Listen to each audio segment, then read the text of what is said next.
किती जरी या कावळ्यानं श्राप दिला तर युती ही होणार, उद्धव साहेब राजसाहेब एकत्र येणार, संदीप देशपांडेला कुणी कुत्र विचारणार नाही। असल्या भुंकणाऱ्या कुत्र्यांबद्दल मी विचार करायची मला गरज नाही। आणि कोळीसारखे लोक ते माझ्या बायकोबद्दल माझ्या कुटुंबाबद्दल आता बोलायला लागले, म्हणजे एवढं शिवसेनेचं फ्रस्ट्रेशन आलंय। संदीप देशपांडे सारख्या अशा चिल्लर माणसं काहीतरी बोलून मिठाचा खडा टाकण्याचा प्रयत्न करतात, तर कृपया संदीप देशपांडे साहेब, तुमची उंची तेवढी नाही, तुम्ही छोटासा कार्यकर्ता आहात, तुम्ही असं बोलायला जाऊ नका। तुमचे आमच्या इथलेच गेलेले बाडगे एवढी जोरात बांग देतात की त्यांना दाखवावं लागते की मी बाडगा आहे तर माझी बांग जोरात गेली पाहिजे। संदीप देशपांडे यांनी मनसेचं पद घेतलंय आणि भाजपाचं काम करतोय। संदीप देशपांडे याच्या पोटात आता धडा उठलेला आहे, पोटात दुखायला लागलेला आहे। राजसाहेब आणि उद्धव साहेब एकत्र येणार म्हटल्यानंतर भाजपानं संदीप देशपांडे यांना कामाला लावलेला आहे आणि म्हणून संदीप देशपांडेच्या तोंडून भाजपाची भाषा निघत आहे। परंतु महाराष्ट्रातल्या सर्वसामान्य जनतेला, मनसे सैनिकाला, शिवसैनिकाला, सर्व मनसेच्या नेत्यांना आणि शिवसेनेच्या नेत्यांना असंच वाटतंय की उद्धव साहेब आणि राजसाहेब एकत्र यावं। फक्त एकमेव माणूस आहे की संदीप देशपांडे, त्याला वाटतंय की शिवसेना, उद्धव साहेब आणि मनसे, राजसाहेब दोघं एकत्र भाऊ येऊन ही त्याच्या मनात इच्छा आहे। परंतु असे किती जरी या कावळ्यानं श्राप दिला तर युती ही होणार, उद्धव साहेब राजसाहेब एकत्र येणार।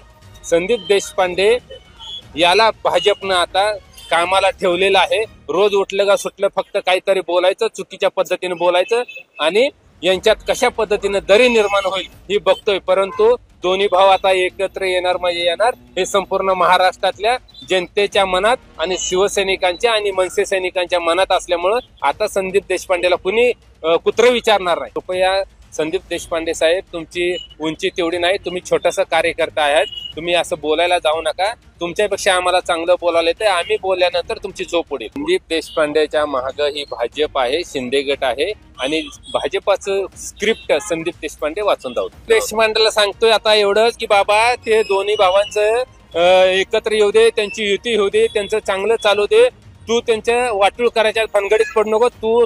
तुझी लायकी, तुझी ज्यावेळेस मनसे सैनिक आणि शिवसैनिक धावतील त्यावेळेस तू कुठल्या कोपऱ्यात पडशील तुला कळणार नाही। त्याच्यामुळे तू आता इथून पुढच्या काळात तू गप्प बसण्याचं काम करावं। एक लक्षात ठेवा, पक्षाची भूमिका मांडत असताना तुम्हाला लोक तुमच्या आता टीका करणारे कोण आहेत?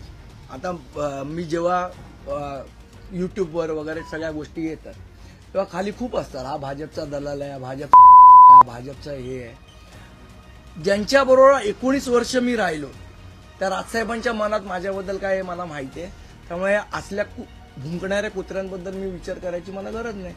आणि कोळीसारखे लोक ज्यांनी आयुष्यात महिलांचा कायम अनादर केलेला आहे ते माझ्या बायकोबद्दल, माझ्या कुटुंबाबद्दल आता बोलायला लागले, म्हणजे एवढं शिवसेनेचं फ्रस्ट्रेशन आलंय की ते आता माझ्या कुटुंबावर यायला लागले। मी आयुष्यात नेहमी एक गोष्ट पाळलेली आहे, मी राजकारणाच्या वेळेला राजकीय व्यक्तींबद्दलच बोललेलो, कोणाच्या कुटुंबाबद्दल बोललेलो नाही। तर सगळ्यांनी ही रेड लाईन पाळली पाहिजे। आणि माझी बायको, माझी पत्नी ही MPSC पास होऊन सरकारी सेवेत आहे। ती काँग्रेसच्या काळातही होती, उद्धव ठाकरेंच्याही काळात होती आणि आता भाजपच्याही सरकारच्या काळात आहे। त्यामुळे आणि ती 10वीलाही मेरिटला होती, 12वीलाही मेरिटला होती। त्यामुळे ती कोणाच्या तरी मेहरबानी ती तिथे नोकरी करते हे जे काय कोळी म्हणाले, त्यामुळे त्यांच्या महिलांबद्दल असलेल्या वृत्तीबद्दलचं दर्शन आणि शिवसेनेच्या महिलांबद्दल असलेल्या वृत्तीबद्दलचं दर्शन घडतं येईल। आणि आम्ही आजपर्यंत कधी कोणाच्याही कुटुंबावर गेलेलो नाही, हे शिवसेनेने भान बाळगावं। आम्ही रेड लाईन पाळली आहे, तुम्ही पाळा। तर आम्ही पाळायची सोडली तर मग खूप गोष्टी वेगळ्या घडतील।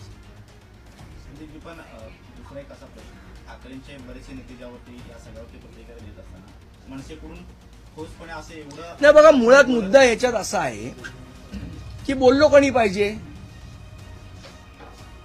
उद्धव साहेब, राजसाहेब, मग बाकीचे का बोलतायत? आणि काही तर आमच्या इथलेच गेलेले बाडगे एवढी जोरात बांग देतात की त्यांना दाखवावं लागते की मी बाडगा आहे तर माझी बांग जोरात गेली पाहिजे, त्यामुळे ते बोलतात। पण अशा भुंगड्यांनी काही होणार नाही। जोपर्यंत दोन नेते एकमेकांशी बोलत नाही तोपर्यंत ही घटना घडू शकत नाही। सकारात्मकतेचा कितीही जप, आता ट्रम्प पण म्हणतात सकारात्मक आहे, पण इराणने अजून सीजफायर मान्य नाही केलंय. संदीप देशपांडे यांनी शिवसेना ठाकरे गटावर जोरदार हल्लाबोल केलेला असून केमचो वरळी म्हणून कोणाचे पाय चाटलेले नाहीत अशी टीका शिवसेना ठाकरे गटाचे पक्षप्रमुख उद्धव ठाकरे यांच्यावर केलेली आहे. संदीप देशपांडे यांनी काल ठाकरे गटाचे खासदार संजय राऊत यांना चमचा म्हटलेले होते. आता तर त्यांनी थेट शिवसेना ठाकरे गटाचे पक्षप्रमुख उद्धव ठाकरे यांच्यावर निशाणा साधलेला आहे. देशपांडे यांनी एक्स या सोशल मीडिया अकाउंटवर एक पोस्ट शेअर करत ठाकरे गटावर टीका करताना म्हटलं आहे की होय आम्ही नवीन आहोत, पण कधी गेम शो वरळी म्हणून कोणाचा पाय चाटले नाहीत. जिलेबी आणि फाफडा उद्धव ठाकरे आपडा असं आम्ही म्हटलेलं नाही. मुस्लिमांची मतं मिळवण्यासाठी 20,000 केसेस आपल्याच भावाच्या कार्यकर्त्यावर टाकलेल्या नाहीत. आम्हाला अभिमान आहे, आम्ही नवीन आहोत, तुम्ही जुने असून काय उपटली.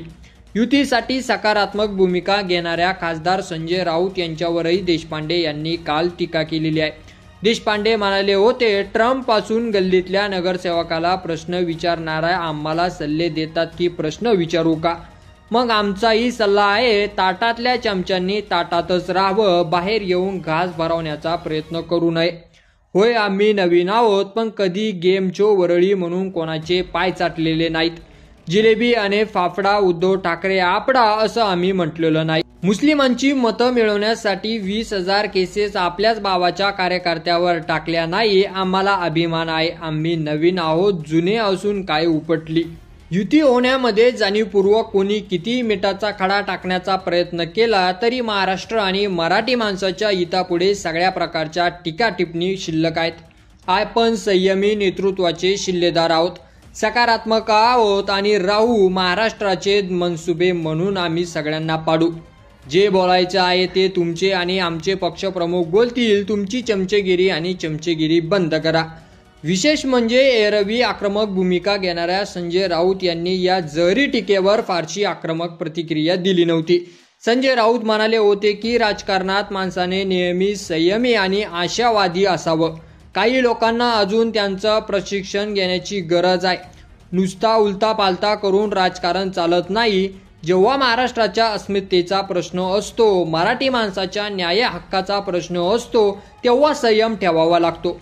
काय होणार आहे आणि काय होणार नाही हे माझ्या इतकं कोणालाच माहिती नाही. कोण काहीही म्हटलं तरी येड्या गाबळ्यासारखं त्याला अर्थ नाही. त्याबरोबरच सुषमा अंधारे यांनी संदीप देशपांडे यांच्या वक्तव्यावर पडती भूमिका घेतच प्रतिक्रिया दिलेली आहे. युती होण्यामध्ये जाणीवपूर्वक कोणी कितीही मिठाचा खडा टाकण्याचा प्रयत्न केला तरी महाराष्ट्र आणि मराठी माणसाच्या हितापुढे सगळ्या प्रकारच्या टीपा टिप्पणी शिल्लक आहेत. आपण संयमी नेतृत्वाचे शिल्लेदार आहोत, सकारात्मक आहोत, राहू महाराष्ट्राचे दृश्याचे मनसुबे आणून पाडू असंही त्यांनी म्हटलेलं आहे. त्याचबरोबर आज शरद कोळी यांनी सुद्धा प्रतिक्रिया देत संदीप देशपांडे यांना चांगलं जोडपून काढलेलं आहे. की या व्हिडिओवर तुमचं मत आपल्या कमेंट बॉक्समध्ये लिहायला अजिबात विसरू नका आणि असेच नवीन व्हिडिओ पाहत राहण्यासाठी आपल्या चॅनलवर नवीन असाल तर चॅनलला सबस्क्राईब करा. धन्यवाद.